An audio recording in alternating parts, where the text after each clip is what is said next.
Alors Geneviève, vous avez écrit un article dans Libération sur l'influence et vous estimez que le couple Fillon se trompe d'époque.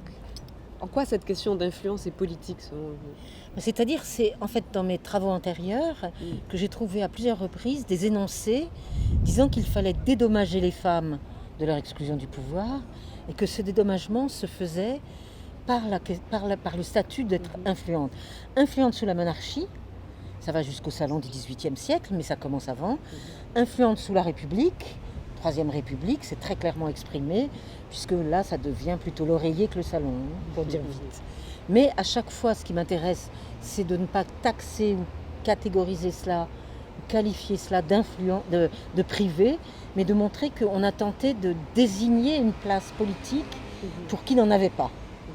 Et j'ai l'impression que le couple Fillon s'est servi de ces notions d'influence, aussi bien d'Ancien Régime que de Troisième République, tout en voulant en même temps être dans l'emploi salarié et dans la citoyenneté. Ça ne marche, tout ça, ça fait de la contradiction.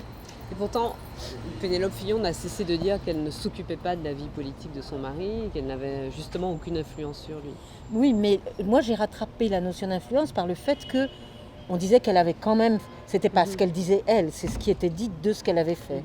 Et on le retrouve autour de la personne de Brigitte Macron, qui a été déstabilisée dans sa place à côté de son mari par l'affaire Fillon, et qui désormais, je ne sais pas depuis combien de temps elle le dit moi je n'ai pas d'influence. Donc c'est comme si elle avait identifié qu'on pouvait donner ce statut-là aux femmes qui ne sont pas donc les candidates, les élus, etc. Et en même temps, elle n'a pas d'autre représentation de sa place, elle n'a aucune représentation. Donc c'est comme une sorte de petit désordre que je trouve quand même un peu stupéfiant pour le siècle où nous nous trouvons. Mais est-ce que c'est une vraie question en fait de ça? Est-ce qu'elle devrait avoir une place déterminée? Mais non, c'est pas une vraie question puisque la moitié des autres candidats ne nous font pas subir leur conjoint ou conjointe. Donc c'est pas une vraie question, c'est juste que cette question-là nous est imposée. Mais moi j'ai la sensation que de toute façon la place du conjoint, et généralement c'est une conjointe, puisque dans 90% des cas, les candidats des postes politiques de premier ordre sont des candidats et non des candidates, mais la place de la conjointe n'est jamais la bonne. Si elle est très influente et très impliquée, très politique, comme l'était Cécilia Sarkozy par exemple, elle apparaît comme quelqu'un de trop intrusif, de trop autoritaire, qui manipule un peu son compagnon. Valérie Trierweiler s'est vue reprocher d'être presque celle qui portait la culotte quand elle fait ce tweet incendiaire qui met en difficulté Ségolène Royal. Et en même temps, si elle est juste dans une position d'animal de compagnie très, très bien domestiqué, et bien justement on lui reproche d'être un peu trop effacée. Alors oui, mais c'est pour ça que je concluais à travers cette notion d'influence qu'il n'y a pas de place possible. Et moi je le mets en face, enfin c'était comme ça que je réfléchissais dans les jours qui viennent de passer, c'était en face des femmes qui sont candidates. Donc on en a deux, on a Nathalie Arthaud et Marine Le Pen, et je l'ai rassociée à celle qui a été candidate en 2007, à savoir Ségolène Royal. Et alors là, je me disais, ce qui est étonnant, c'est qu'elles ont, par exemple pour les deux candidates de 2017, elles ont une légitimité qui n'est pas du tout mise en cause et qui est hors sol, hors sexualité, hors conjugalité, etc. Tant mieux. Ce qui est très très bien, dans deux cas qui sont complètement opposés, d'ailleurs à l'opposé sur l'échiquier politique, et on ne doute pas de leur légitimité, je trouve important de le dire, et elles sont arrivées là, l'une et l'autre, comme ayant été intronisées. L'une par Arlette Laguillet, l'autre par les affaires de famille. Et pourquoi je notais ça tout en pensant à Ségolène Royal, qui en 2007 va décider de se présenter sans attendre que donc dans la hiérarchie de son parti politique, on la laisse aller à cette place-là.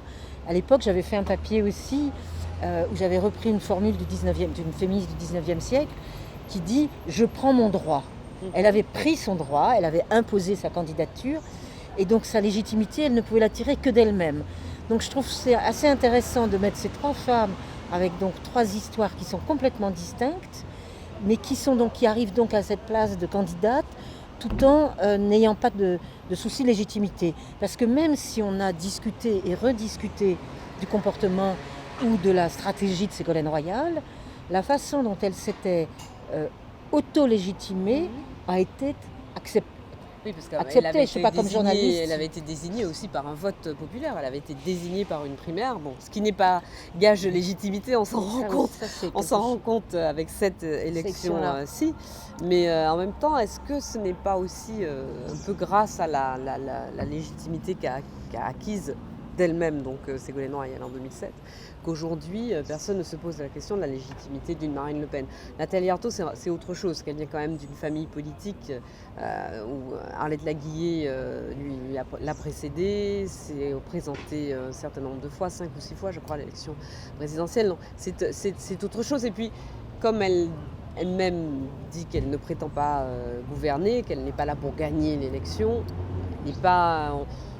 finalement, elle a une utilité pour la plupart des gens dans le débat public, mais il ne se pose pas la question de sa légitimité, alors que personnellement, je la considère comme très légitime. Oui, mais son identité sexuée ne fait pas partie du sujet. Non. C'est juste ça que je voulais dire. Et même Marine Le Pen non plus d'ailleurs. Et je trouve ça vraiment intéressant de mettre donc en vis-à-vis des femmes ces femmes dites légitimes ou vraiment légitimes, ou en tout cas qui sont dans une position où une question n'est pas posée. Donc j'aime bien faire ce diptyque peut-être, mais ça ne dit rien du contenu de la situation des femmes françaises dans tout ça. Non, mais ce qui est quand même frappant, c'est que personne ne se pose la question de ni la place, ni l'identité, même si on la connaît, mais de leurs compagnons, ni leur éventuelle influence, qui est plutôt reposant, parce qu'on considère souvent que les femmes sont sous influence de leurs compagnons, alors que tout le monde se pose la question de qui est la compagne de Benoît Hamon, qui est la compagne d'Emmanuel Macron, ou sa femme, et quelle place et quelle influence elle peut avoir sur sa compagne. Et alors là, on est, pour revenir à la notion d'influence pensée sous la monarchie, on est quand même archaïque. C'est un archaïsme de l'histoire française. On parle de monarchie républicaine, certes, mais je trouve ça extrêmement archaïque que d'en être à parler de ça. Parce que qui parle des femmes dans tout ça ? Pas grand monde. Pas celles justement qui portent elles-mêmes une candidature, mais à travers ce que vous dites, moi ce que j'entends, que vous ne reprenez pas évidemment à votre compte, mais qui est cette phrase complètement idiote, qui est celle de dire que dans l'ombre de chaque grand homme, il y a une femme. On est dans cette situation par rapport aux candidats masculins aujourd'hui dans l'élection présidentielle. On se pose la question de savoir qui est la femme derrière eux, alors que pour les femmes, et heureusement, on ne se pose pas la question de savoir qui est l'homme derrière eux, pour les deux candidates. Oui. Mais en même temps, quand je parle d'archaïsme, je regardais les programmes des candidats au niveau de la question dite femme. Et là, alors l'archaïsme pour moi, il est à plusieurs étages ou sur plusieurs niveaux. Il y a d'abord, si on prend par exemple le programme de Fillon, où je dis qu'il se trompe d'époque, je trouve qu'il est du côté du droit de la protection et pas de l'égalité. Il veut encore protéger les femmes. Mais ça, c'est fini normalement.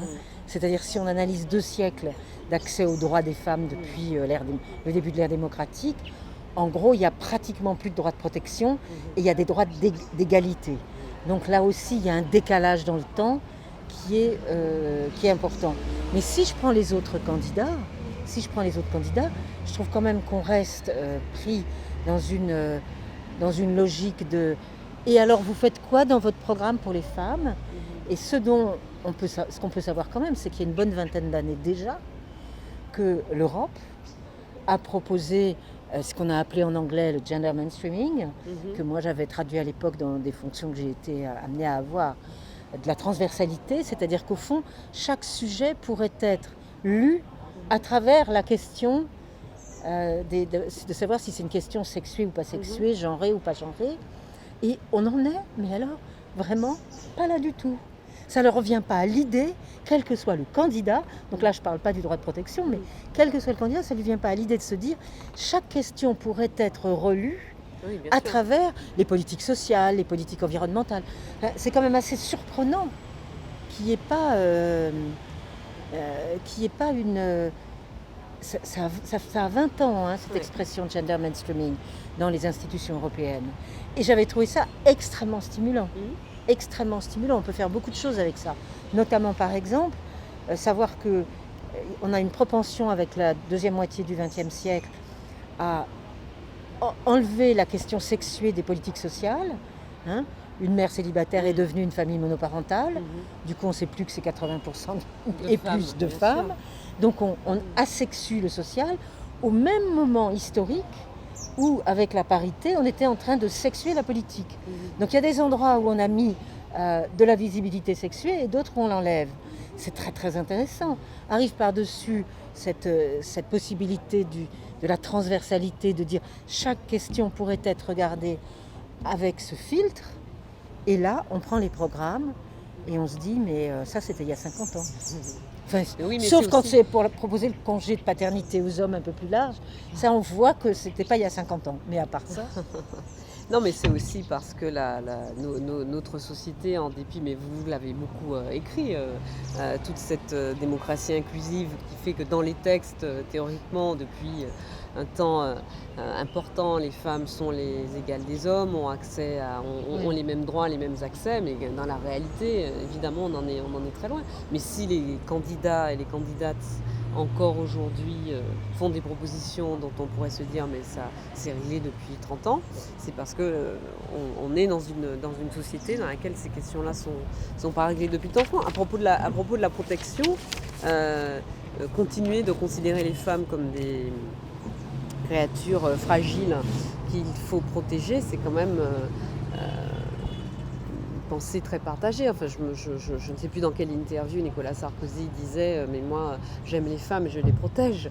La question n'est pas une question de protection spécifique pour les femmes. Il faut protéger l'ensemble des citoyens de tous les périls auxquels ils pourraient avoir affaire. Mais la question, c'est justement de reconnaître et pas seulement de reconnaître, mais d'intérioriser le fait que les femmes soient des êtres humains égaux oui. aux hommes. Mais et les mêmes droits, les mêmes aspirations. Et moi, ce qui m'étonne, Ouais, c'est si vous capacité. voulez, c'est que il n'y a pas de réflexion. Là, il faut faire quelques déclics droits des femmes. Alors, faire ça dans une petite ligne. Mais s'il y avait de la réflexion, on comprendrait. Moi, ce que j'avais compris à travers l'histoire du travail de nuit, en fait, au moment des années 2000, c'est que soit on voulait continuer à empêcher le travail de nuit pour les femmes et c'était les protéger, soit elles pouvaient, comme les hommes, travailler la nuit.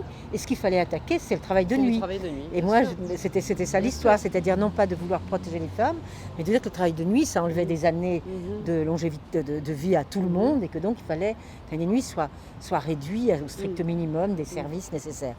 Bon, ben, cette logique-là, elle devrait être déjà absorbée, Oui, complètement. comprise par ce personnel politique. Parce que c'est très intéressant, parce que c'était au fond 200 ans d'histoire qui commençaient à basculer vers autre chose, vers d'autres choses dans lesquelles nous sommes. La question de la maternité, de la reproduction est une question qui bouge.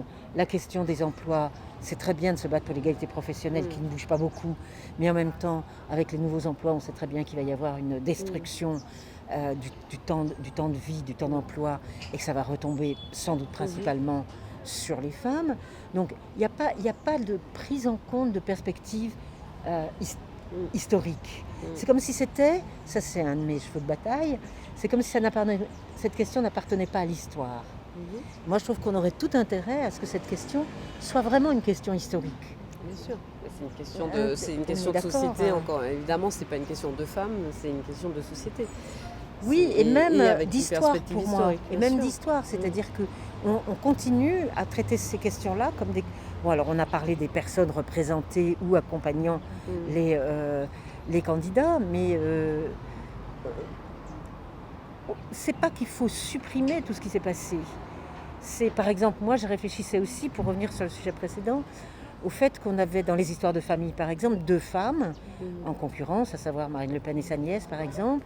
Je réfléchissais, à côté de ça, ça n'a rien à voir. Et pourtant, au fait que dans les marches sur la dignité, ce sont quand même les sœurs des hommes qui ont été en difficulté, Adama Traoré, etc. comment les sœurs sont arrivées là-dedans.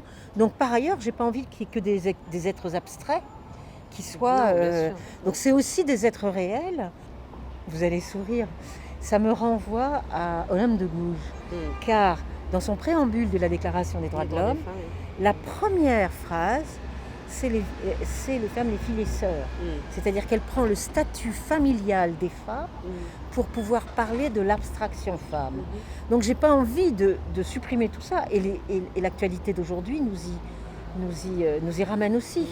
Donc l'idée, c'est que l'appréhension de l'histoire passe par le fait qu'il faut à la fois historiciser et en même temps voir qu'il y a ce que j'appelle une sexuation du monde.